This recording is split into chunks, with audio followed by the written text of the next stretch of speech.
ಅಂದ್ರೆ ಉತ್ಖನನ ನಡೆಯಾಗತ್ತೈತಿ. ಮಾರ್ಚ್ ತಿಂಗಳದಾಗ ಜಾತ್ರೆಗೆ ಇದು ಅಡ್ಡಿ ಆಕೈತಿ. ಕಮಿಟಿಯವ್ರಿಗಾಗಲಿ ಯಾರಿಗೇ ಆಗಲಿ ಅಂದರೆ ದೇವಸ್ಥಾನದ ಭಕ್ತರಿಗೆ ತಿಳಿಸಲಾರ್ದೆ ಏಕಾಏಕಿ ಉತ್ಖನನ ಆರಂಭ ಮಾಡಿತ್ತು. ಅಂದರೆ ಜಾತ್ರೆ ನಂತರ ಮಾಡ್ಬೋದಾಗಿತ್ತು.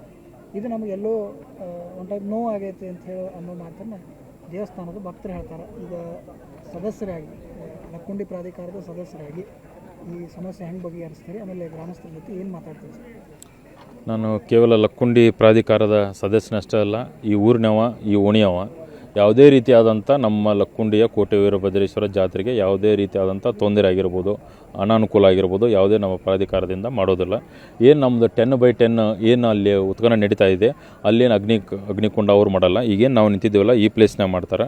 ಈ ಪ್ಲೇಸ್ನಲ್ಲಿ ಅವ್ರಿಗೆ ಯಾವುದೇ ತೊಂದರೆ ಅಲ್ಲಾರ್ದಂಗೆ ಮತ್ತು ಜಾತ್ರೆಗಾಗಿರ್ಬೋದು, ದಿನನಿತ್ಯ ಪೂಜೆಗಾಗಿರ್ಬೋದು, ಯಾವುದೇ ರೀತಿಯಾದಂಥ ಸರ್ಕಾರದಿಂದ ಆಗಿರ್ಬೋದು, ಪ್ರಾಧಿಕಾರದಿಂದ ಯಾವುದೇ ರೀತಿಯಿಂದ ತೊಂದರೆ ಆಗೋದಿಲ್ಲ.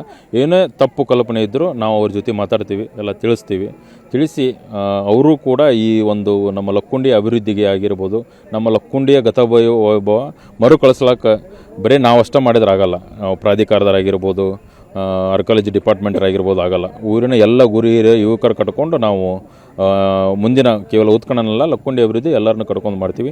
ಈಗ ಒಂದು ವೇಳೆ ಏನಾದರೂ ಇಲ್ಲಿ ಬರ್ಬೇಕಂತಂದ್ರೆ ನಾವು ಅದನ್ನು ಅಗ್ನಿಕುಂಡದ ಏನು ನಮ್ಮ ಜಾತ್ರೆ ಮಹೋತ್ಸವ ಎಲ್ಲ ಸಕಲ ಕಾರ್ಯ ಮುಗಿದ ಮೇಲೆ ಇಲ್ಲಿ ನೆಕ್ಸ್ಟ್ ನಾವು ಉತ್ಖನನ ಪ್ರಾರಂಭ ಮಾಡ್ತೀವಿ. ಅಲ್ಲಿ ತನಕ ಈಗೇನಿದೆ ದೇವಸ್ಥಾನದಿಂದ ಮತ್ತು ಇದು ಬಾವಿಯವರೆಗೆ ಅಷ್ಟೇ ಈಗ ಉತ್ಖನನ ಮಾಡ್ತೀವಿ. ಇದೇ ಪ್ರೊಸೆಸ್ ಇನ್ನೂ 2 ತಿಂಗಳ ಗಂಟಲೆ ನಡೀತದೆ ಸರ್. ಅದೇ ಸರ್, ಈಗ 2 ತಿಂಗಳು ನಡೀತೈತಿ. ಇನ್ನು ಮುಂದೆ ಅದು ಜಾತ್ರೆ ಟೈಮಿಗೆ ಬಂದ್ಬಿಡುತ್ತೆ. ಆಮೇಲೆ ಈಗ ಇಲ್ಲ, ಜಾತ್ರೆಗೆ ಯಾವುದೇ ರೀತಿಯಾದಂಥ ತೊಂದರೆ ಮಾಡೋದು ಸರ್. ಈಗೇನು ಇಲ್ಲಿ ಈಗ ಜಿಲ್ಲಾಧಿಕಾರಿಗಳು ನಿಷೇಧಾಜ್ಞೆನೂ ಅಂದ್ರೆ ಈ ಜಾಗದೊಳಗೆ ನಿರ್ಬಂಧನ ಬೇರೆ ಅದ. ಇದು ಮತ್ತೆ ಜಾತ್ರೆ ಈ ನಿರ್ಬಂಧನ ಸಮಸ್ಯೆ ಇಲ್ಲ, ಜಾತ್ರೆ ಟೈಮ್ನಲ್ಲಿ 1 ವಾರ ಆಗಿರ್ಬೋದು, 10 ದಿನಗಳ ಕಾಲ. ಯಾಕಂದರೆ ಜಾತ್ರೆಯು 2 ದಿವಸ ಇರ್ತೈತೆ ಕರೆ, ಬಟ್ 2 ದಿವಸ ಅಲ್ಲ.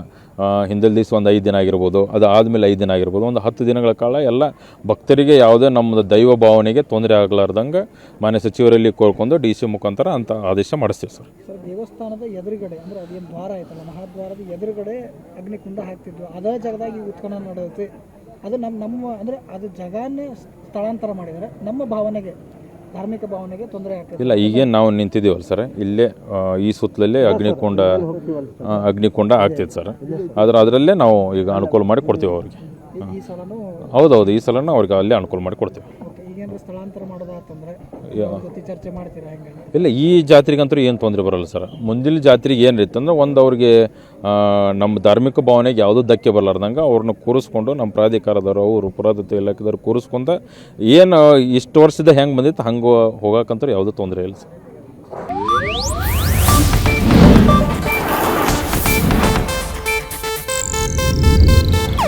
ಇದು ಏಷ್ಯಾನೆಟ್ ನ್ಯೂಸ್ ನೆಟ್ವರ್ಕ್ ಪ್ರಸ್ತುತಿ.